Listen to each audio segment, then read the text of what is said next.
Hello and welcome to this video where I shall talk enthusiastically and lovingly about this Volvo V70 D5. This is effectively a long-term road test. 5,000 miles I've now done it, so it's up to 190,000 miles. It's time to tell you what it's like.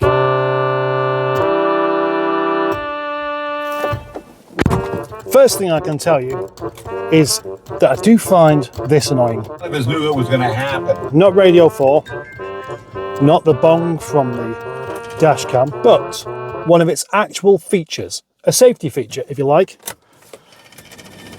Not that noise. Turn it on. That bonging going on to tell me that I haven't put my seatbelt on. Well, I know I haven't put my seatbelt on, and it's not the bonging that bothers me. It's the persistence of it. The fact that it needs to tell you straight away. It's a bit like being nagged. You know that scene from Fawlty Towers when Basil's trying to put the moose's head up and Sybil's calling him up whilst he's doing it? And he says, "I'm doing it right now, I'm doing it right now." Sounded a bit more like Victor Meldrew there, didn't I? Maybe just as annoying though, is it doesn't do it all of the time. And that is a bit worrying, because it means that there's some sort of connection on the go somewhere that's not quite working. And other times it does. But worse than that is that when it is bonging, I'm fully aware of it. And I'm finding myself irritated by the noise. So the next time when it doesn't bong, I don't notice it. It just means I can't tune that sound out. A cool feature of this car though, of course, is that press the yellow button, the lights come on. When that's going to be of any real use, I'm not too sure. Lasts about 30 seconds and then goes back off again. So you have to just hold the button down again. That mirror lights up as well. The overall styling of the car still pleases me. I love this square back end. It's so practical. So although this car isn't as big as, say, a Rover 75 estate or a Audi A6 estate, it's more practical. There's a lot more thought gone into how you can use that space. And it's just so wide. One of the reasons I did want a V70, because I do like the look of it. To me, it doesn't look like a wardrobe on wheels, or a van with windows, or a hearse, but looks are subjective and somewhat irrelevant. And you probably noticed that the car is filthy. That's because I haven't washed it in ages. I'm not overly bothered about it being that clean. It's not clean on the outside, and it's not clean on the inside, because it's winter, and I can't be bothered to clean it. And that brings me to a rather interesting point. If you know me, then you'll know I have a rather colourful Rover 25. If you don't know me, congratulations, you're about to get a bit annoyed. This quirky little Rover here looks great when it's clean. But when it's not clean and shiny, it just looks like a bit of a shed. I have a very different opinion of the Volvo when it's dirty. Somehow, when it's dirty, it looks just as good as when it's clean. And that gives me an interesting thought. You see, when you have a classic car or a retro car, you find yourself needing to fix it quite a lot. And when you've fixed it, you feel pleased. You have a sense of achievement, and that makes you want to wash it. With this, it's just not really had to happen. There's been no need to clean it because I've never felt any sense of achievement. The V70 and the S60 are now 26 years old.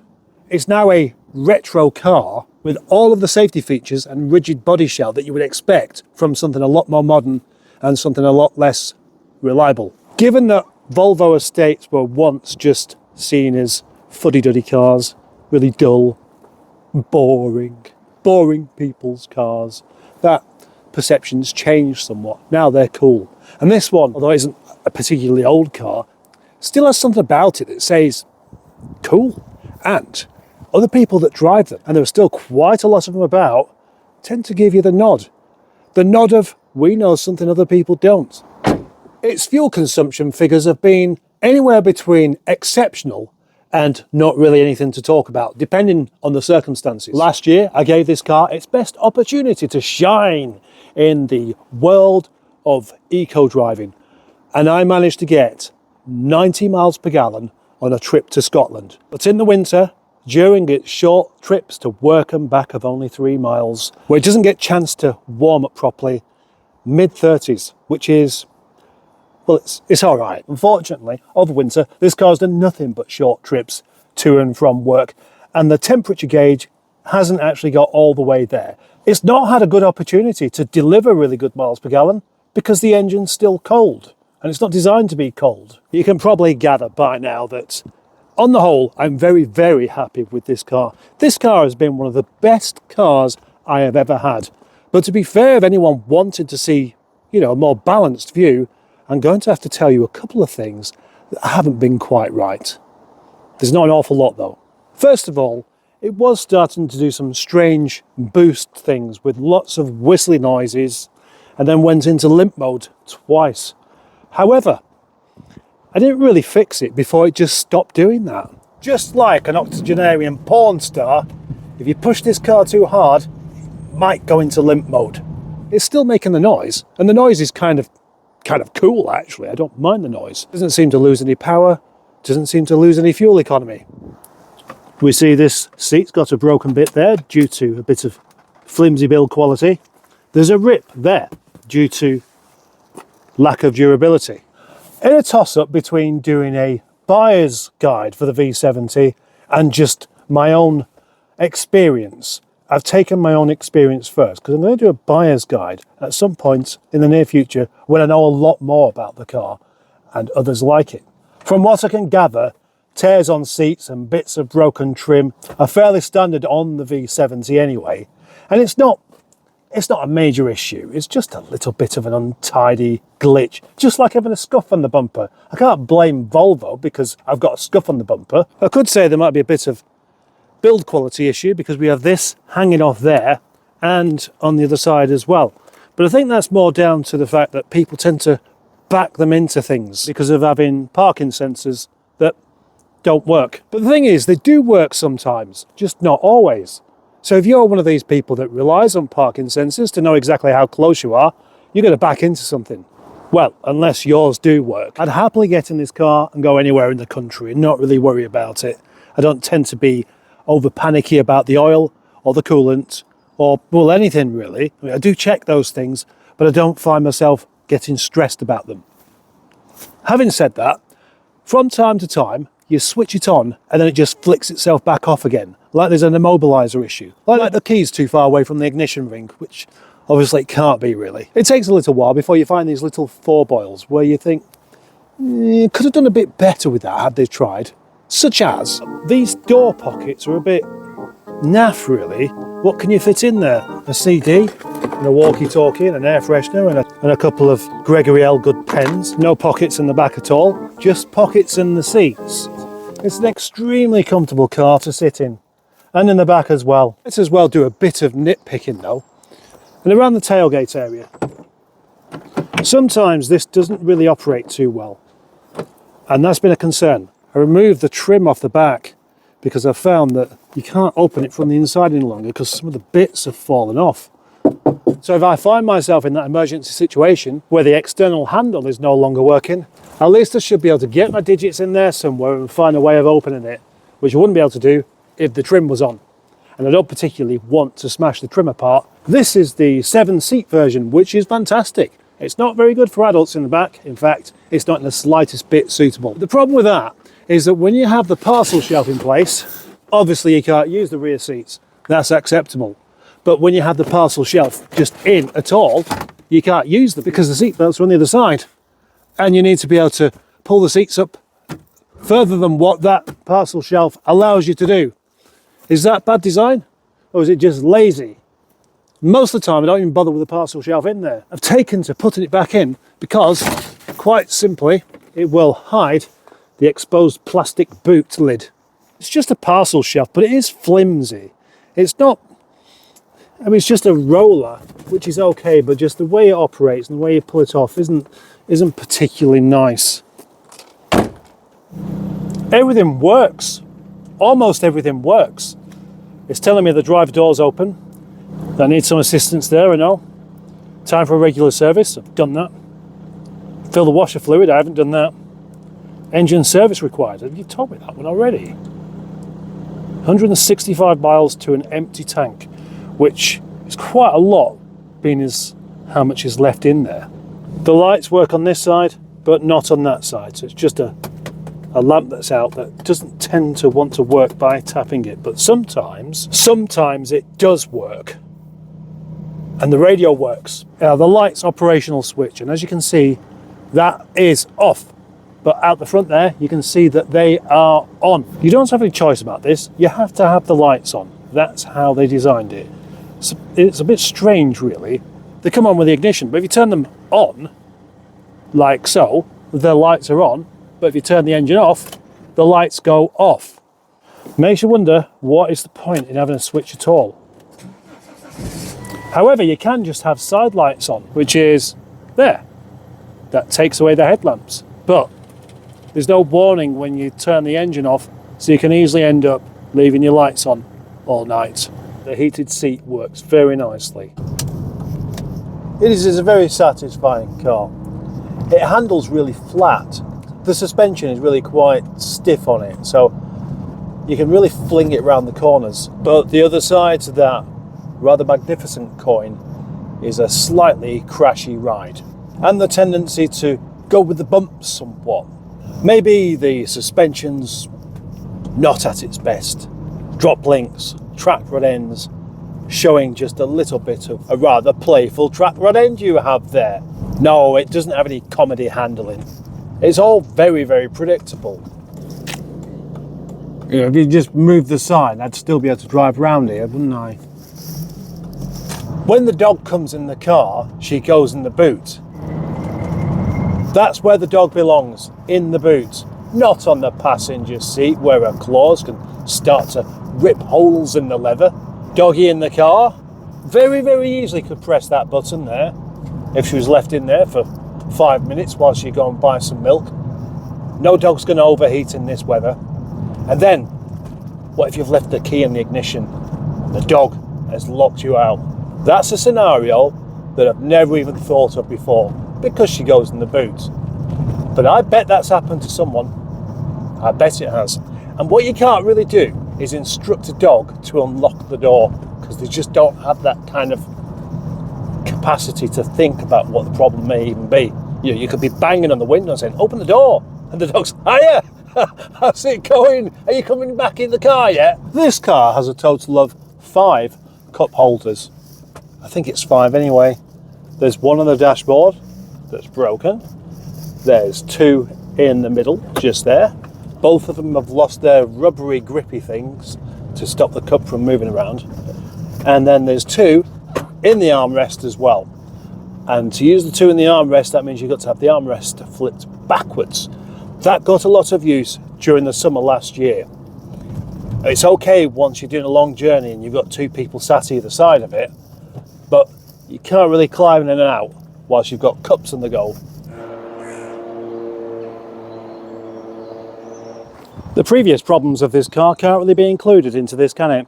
Like the CEM issue, that could have very easily ended up with this car just being scrapped. Like the brakes, they're easy enough to do. Oh, I forgot about this. This wasn't attached. In fact, it didn't exist when I first got this car, but somebody kindly sent me one. More than one, 3 in fact. Bonnet cable's a bit stretchy. As you can see, the engine cover isn't on. That's because I wanted to investigate the leak. There's a bit of a diesel leak, I think, on that injector, but it's only a bit. There is also a tiny bit of a boost leak, which makes it hiss, but it is only a little bit, and I put that down a bit too hard there. The handbrake also needed adjusting, but that was easy, because you can just get to it there, and all this isn't really good quality, is it? That was like that when I got it, and it just won't stay in place. It's a bit broken. Whilst I'm being picky, sometimes you get a bit of water ingress in the footwell on the passenger side. I believe that's probably the windscreen not bonding quite as well as it should. It's raining now. There's another thing that doesn't work in this car actually, and that seems to be the CD player. That could be the noise it keeps making when I start it up, or this kind of churning sounds like something dreadfully important is being consumed, like breakfast on an empty stomach. So if, for example, I wanted to listen to this CD, which is Florence and the Machine, I wouldn't be able to do. Just so happens I don't want to listen to it, so it doesn't matter quite as much as what it would do for someone who really does want to listen to it. Imagine being in the situation where you desperately wanted to listen to Florence and the Machine, and you just couldn't. Not on this CD player. I would like to say I am very, very happy with this car. I like everything about it except for the things that I'm not too keen on. And there aren't many things I'm not too keen on. If it was built a bit better in places, I wouldn't complain. But as it goes, I'm not complaining anyway, because it's definitely more than satisfactory. And it's just such an easygoing car to live with. It always works. It's always happy to go. The fuel economy is definitely good enough. And it picks its feet up really well. Plus, remember the tow bar? Well, I have a trailer at work that I can tug around with me everywhere I go. And that's an idea for the future. Having a trailer hooked up to the back of the car with some massive object in the back of it that I simply do not need to take with me anywhere, just for the sake of it. I much prefer this to a BMW. I much prefer this to a Mercedes, or even a Saab, come to think of it. It just has that wonderfully quirky nature to it that appeals to my eccentric side, which is always there, even when I'm trying to hide away from it, which isn't very often, but also.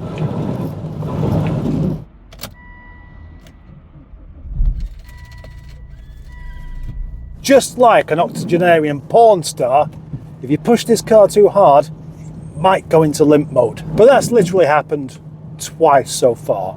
In all honesty, it's quite happy for a bit of a kicking, and it needs it. All diesels do. You can't be too gentle on them because they get fed up with you.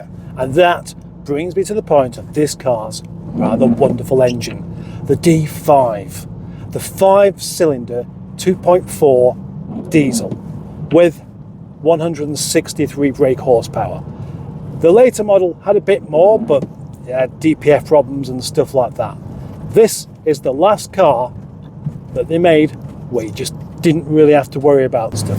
And listen to this sound. It's got power, it's got punch, but it's also got sound.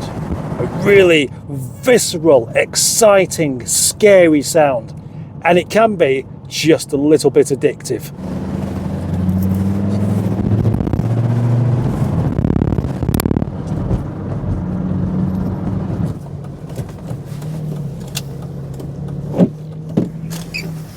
I've accidentally knocked it into limp mode coming up there just then. I think I was pushing it that much that time. Out the front, we can't really see a great deal at the moment because it is a true piece super. And my front fog lamps don't work. Who needs front fog lamps, eh? They're only used to be a menace to other road users. I mean, they might work, but I just haven't replaced the lamps in them. What else doesn't work is the cruise control, which apparently is a 3-minute job to sort out. But it's a 3-minute job I'm not that bothered about doing because I wouldn't use it anyway.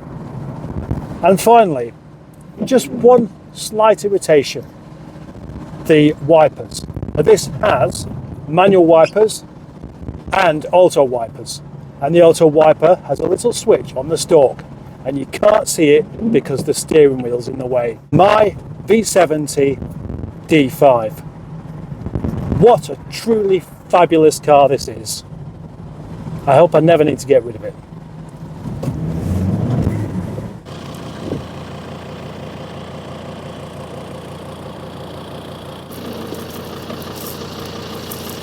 And with that, I would like to say thank you very much for watching this video, and thanks for liking it. And to my serial disliker who manages to dislike my videos every time they pop up, I don't care. Come on, it doesn't really matter, does it?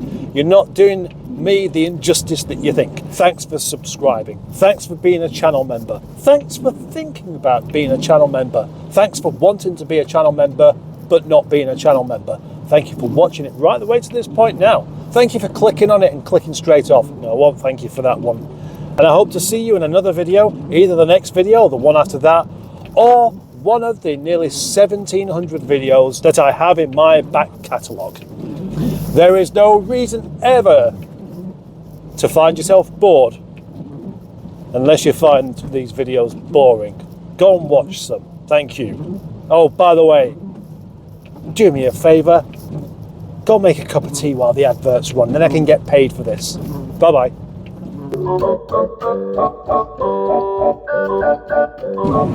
I thought a while back, and have said a while back, that this car and some of the cars of this era were still built with the intention of keeping for as long as possible. So with a little bit of care, it's just not really going to go wrong. It's not going to rot away, it's unlikely to break down, and the chance of being able to fix it are all possible. So why would I get rid? I'd like to see myself in 10 years' time still driving this around when it becomes officially cool. It's a long time to wait for a bit of credibility that I have in my back Cotterlang.